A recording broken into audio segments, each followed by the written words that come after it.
So, how to grow a tax preparation business so you can make this tax season the last one where you have a job. Okay.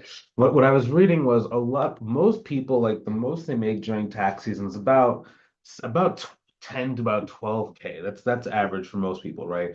Now, the challenge with that is that most people cannot leave their job based on only $12,000 per year. And I've seen this time and time and time again. Every tax season, I see a lot of people and they're like really excited, like this is the year I'm able to make it. But then another kind of tax season ends, and it's like, well, I only made, 15K, 20K, which is great for a 2 to 4 month time period. Okay, that's not bad at all. But in some cases, it's not just about the monthly amount, it's about the absolute value, right? So for me, I'm always thinking about adding recurring services to my offering. Okay, so that's monthly bookkeeping services and payroll. Those are my two biggest services I love doing. Okay, so if you think about it, one client that pays you $500 per month is going to equal $6,000 per year. Okay.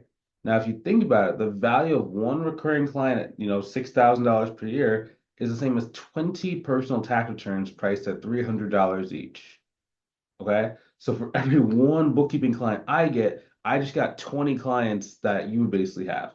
It doesn't take me very much time. A $500 a month client would maybe take you about maybe 2.5 hours worth of work per month, the way we price out our services. Now we're always for monthly recurring like bookkeeping service, we're always pricing between $500 to $5,000 per month per client. Like if you don't know how to do that, like inside of our mentorship program, we actually teach you how to do that. Also, I forgot to say, if you want some help growing like a business, like either an accounting or bookkeeping business, you're looking to get high ticket monthly bookkeeping clients, maybe supplement some of your tax income, go ahead and click the link inside the description, either above or below the video, to book a call with myself to see if I can help you inside of our mentorship program. Okay, let's kind of jump in and attack this thing even further. Just moving this side camera just a little bit because I'm using three different cameras at this moment in time right now. So another reason why I like the recurring services is just because it provides a little more financial stability as well as it just makes my income more predictable. I know exactly how much money I'm going to be making at all times, right? That to me is true freedom. Because if you don't know exactly like how much money you're gonna make, or like one month it's like this, next one's like this, and next one's like this, and sometimes down even further, it's just very hard to build a life around that inconsistency in your income growth. Okay. Next thing is once you have about $5,000 to $10,000 per month in monthly revenue, that's from the monthly bookkeeping services, I would ideally start transitioning towards package-based services on top of that. Okay. So I like to do the monthly recurring services for more of that stability we talked about in the last couple minutes ago. Stability. So I know every single month that all of my bills are at least 3x. So what that means is if I have, let's say I have like $5,000 a month in bills. Okay, well, I need to have at least 15 grand a month coming in from bookkeeping services. Okay, cool. And that's kind of my number. Some people can be 1.5 extra bills, right? Is kind of your bare minimum. And then next thing you would do is you start adding in more of these like package-based services. In some cases they're recurring, in some cases they might not be recurring. So compilation slash cleanups, tax planning, consulting, what like that's one reason why I offer like my mentorship program. It's basically consulting, right? So it's less labor intensive than bookkeeping. I don't need to have to worry about my team doing a good job, bad job. It's just more based on like I can use the stuff that's in my head and that the stuff I'm already good at to go and make more money. It's the same thing with like tax planning. If you're already doing the tax returns, you might as well just tell them how to go and like save on their taxes next year, right? If you're already doing the tax prep or the tax return, you might as well do the compilation if it's like gonna be like a business plan. They have like 12 months that haven't been like cleaned up or reconciled or just no bookkeeping has been done. You might as well do it. It's like something that you're already technically touching that service. You're just not getting paid for that service. A lot of people that do tax prep also do like tax planning, give like tax advice, but they don't get paid for it. You might as well get paid for it. And like we teach you how to actually price out each one of those services inside of our mentorship program. But the way I actually like to think about it too is like my tax prep is my liquidation service. When I say liquidation, I like growing based on like advertisements to a certain degree. So there's organic methods. That just means like free methodologies you can use to go and grow your business. Then there are, paid advertising methods. That's another way that you can grow, right? So in the beginning, you use more of these organic methods to go and like good initial like lead lists, and we'll talk a little bit more about like audience and lead lists in a couple minutes, but you do that, right? But then once you start making a certain amount of money, let's say that you just had like, we'll say you made like 5K, 10K for your tax prep for that year. If you take that 10K and you put it into the right types of advertisements, that 10K should turn into about $120,000 per year worth of like monthly services. And then from there, since you already have so many monthly clients coming in, you can just start offering these package-based things as well, right? Because they're going to need tax planning. They're going to need a CFO. They're going to need some consulting on top of it because you probably have multiple expertise that you've developed over your career. So one basically gets me initial cash flow to then reinvest into advertising. And once I have this recurring revenue and I have more clients I'm talking to on a consistent basis, I can upsell them another package-based service to go and add an extra like 5 to 20K to my revenue, right? Anytime that I want to go and either take a vacation or I want to do something, I just go and get another mentorship student. That's literally it, right? Super simple. But that's why you do package-based services. Next thing, so a good example is actually our student named Shannon. She reached about 40,000 a month. It took her about 5 months to go and do that. So for her, $15,000 per month came from like bookkeeping, like recurring bookkeeping services. I've had the word package there on accident, but it's really from recurring bookkeeping services.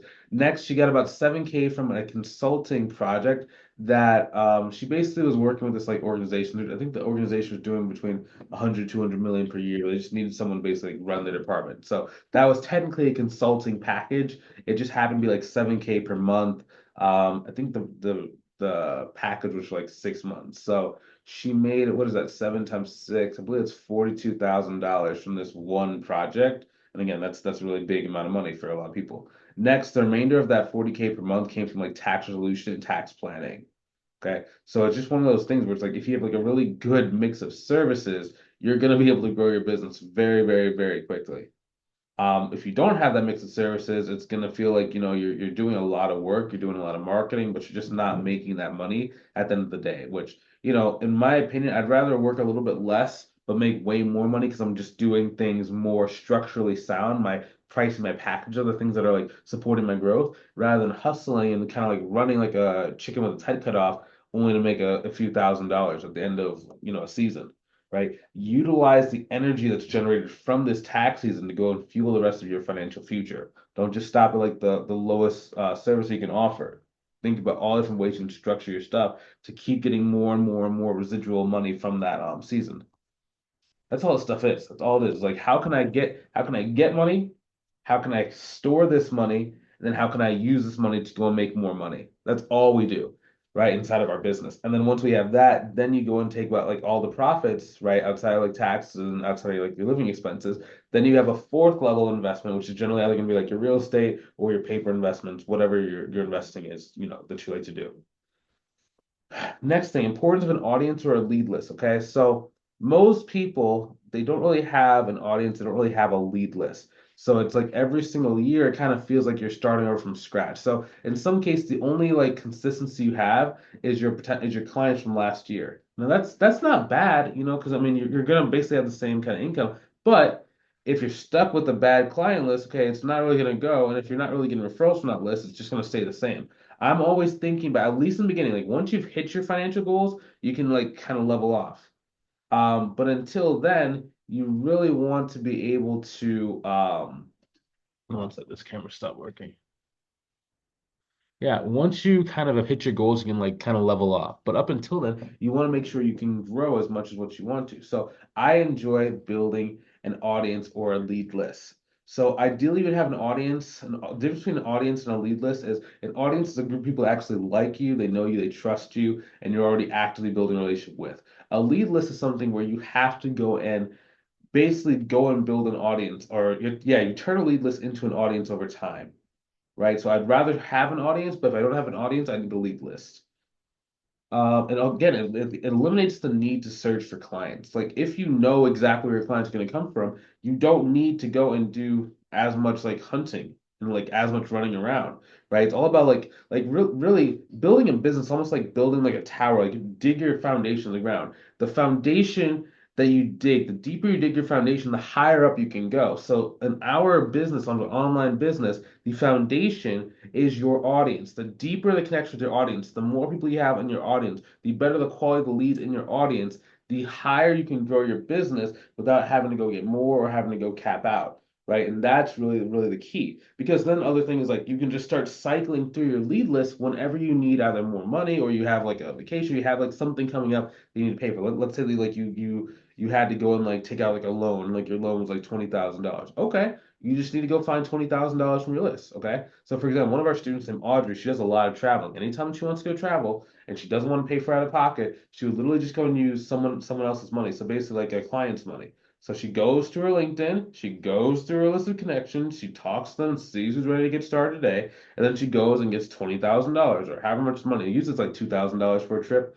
Um, Usually like between like $2,000 to $4,000 for a trip. So that's generally like one cleanup or like one client that's like paying you like $1,000 a month. So now again, you can't do something like like you can't like you can do it as long as you want to. It's hard to like go and get to like, $10 million per year or whatever with this kind of style because like you do have capacity issues. That's the one thing that like is tough with this business is that it's like very labor intensive. So after you get to a certain point, generally about like 15K per month, you generally want to go and have like a contractor that can do a lot of the bookkeeping for you, right? So that way you can keep growing without necessarily having to feel like you're the one doing all the work and feel like you're overwhelmed. Okay?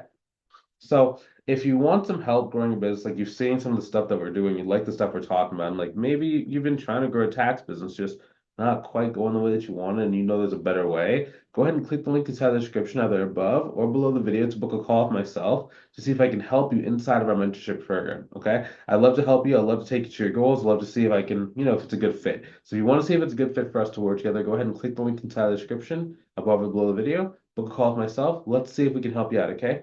I will talk to you soon. Have a great rest of your day. Take it easy.